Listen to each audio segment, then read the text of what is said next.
Hello everyone, my name is Dr. Inge Birnie from the University of Strathclyde in Glasgow, and I'm one of the chairs of Working Group 4 of the LITHME Cost Action. Our working group is looking at language diversity, vitality and endangerment.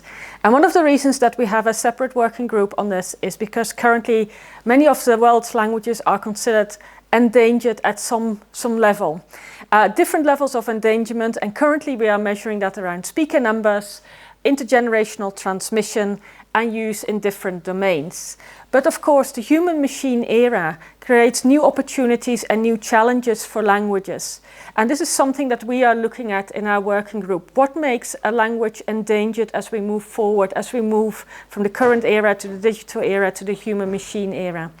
So, first of all, it's kind of important to look at what do we actually mean by language vitality? What makes a language being used going forward? So it's basically its current and likely future level of use. And this will depend on languages being able to be used in a variety of different domains, including with the family, in the community. And this is kind of where new technologies have a very big role to play, both in causing endangerment and in saving or rescuing endangered languages and creating new opportunities for its use going forward. So why should we care about this? Because basically, as the United Nations kind of came forward, new technologies provide opportunities to improve human rights, including access to information, health, education and public services. And it has also called to put people before profit and ensure that technology serves as a force for good.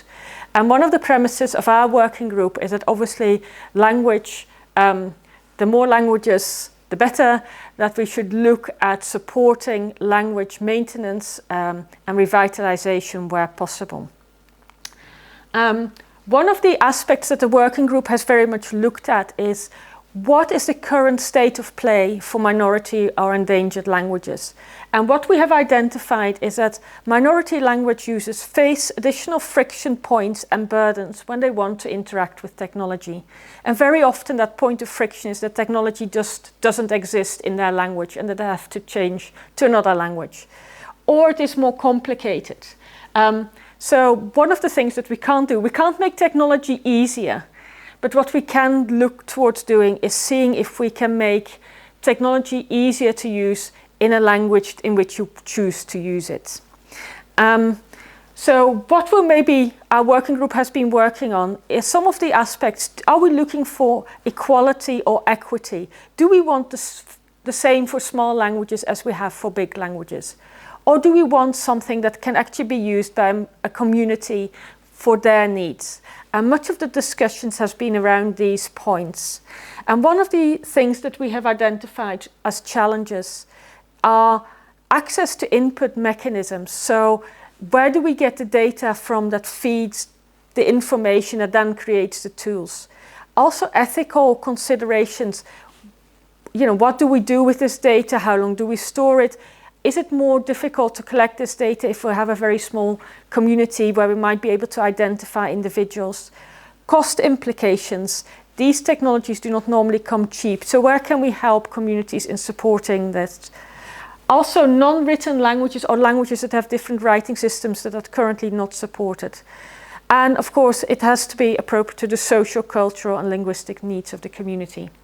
Although this seems to paint quite a negative picture, there are also some really great opportunities, and these for minority and endangered languages. And these are around new ways to support language preservation, language learning and communication. And one of the great tools about technology is that it's not geographically bounded. We don't have to be in the same place at the same time, but we can use different technologies at different times in different spaces. And this means that we can reconceptualize the idea of what a minority language community is. It can be used creatively through multimodal means, so immersive technologies will allow us to link a sense of place and space, so linking some of the cultural heritage to language use. So are we entering a brave new world for minority and endangered languages? Our working group has been talking very much about thinking about some of the concepts around what is a language, what makes a language endangered, what it does vitality mean moving forward in the human-machine era? And that involves sort of discussing some of the questions about what are languages, what are they used for, what purpose, and even what makes a language. Is it a language when we have just chatbots speaking to each other in a particular language? Does that count as being a language being vital, being alive or not? But what the human-machine era has created, or it has the potential to create, is opportunities for communities to create tools and services that are truly useful to them in documentation, language acquisition, and language revitalization, and so preserving languages going forward. Thank you.